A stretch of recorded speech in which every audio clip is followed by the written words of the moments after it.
cascading effects of different shocks, often at the same time. Ladies and gentlemen, while LDCs make up 14% of the global population, they account for only 1.3% of the global GDP, 1% of the global trade, and merely 1.4% of the global FDI. These multiple crises have taken a heavy toll on the least developed countries. Their GDP growth has plummeted, international trade has shrunk, poverty and food insecurity has risen, inequality has widened.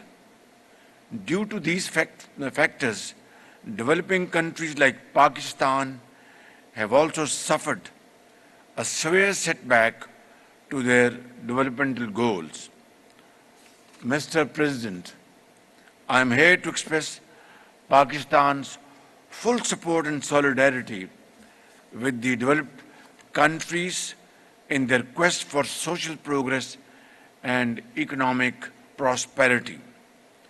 As we move towards the implementation of the Doha Programme of Action, Pakistan will continue to advocate several specific steps to advance sustainable development, including in the LDCs. However, meeting its ambitious targets will require revitalized global partnerships based on effective means of implementation in the following priority areas. Number one, we must address vaccine inequity through adequate and timely access to safe and effective vaccines for LDCs. Second, the historical commitment of ODA, comprising 0.7% of the GNI of OECD countries, must be fulfilled, of which 0.15 to 0.2% must be allocated to the LDCs. Third, we must address the increasingly unsustainable debt burden of many LDCs. It is a matter of great concern that 6 LDCs are classified as suffering from the debt burden, while 17 are at high risk of debt distress. Fourth, we must provide universal access to social protection in order to support the most needy and vulnerable. Fifth, we also need to reform the unequal international financial architecture, make it people-centric and designed to address special needs and weaknesses of the LDCs. Lastly, an international technology compact aligned with the SDGs should be adopted. It should offer easy access to the developing countries to relevant advanced technologies, develop their productive capacities, and bridge the digital divide. This would enable the least developed and other developing countries to participate on an equal footing in the emerging knowledge-based global economy.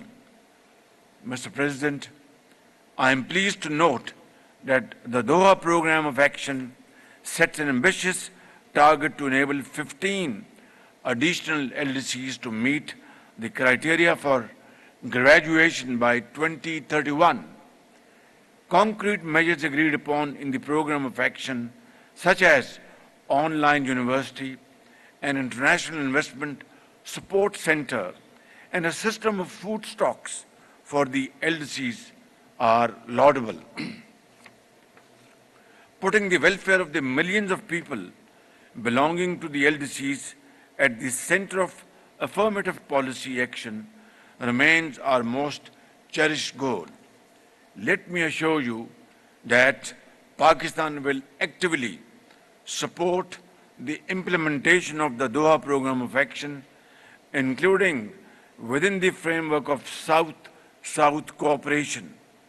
Before concluding, Mr. President, I would once again like to congratulate my brother, the Amir of Qatar, the government of Qatar, for the immaculate arrangements of this conference.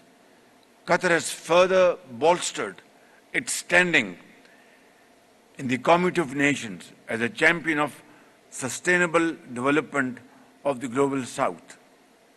The beautiful city of Doha has indeed emerged as a global center of international events, as so very ably demonstrated through the successful hosting of the FIFA World Cup last year.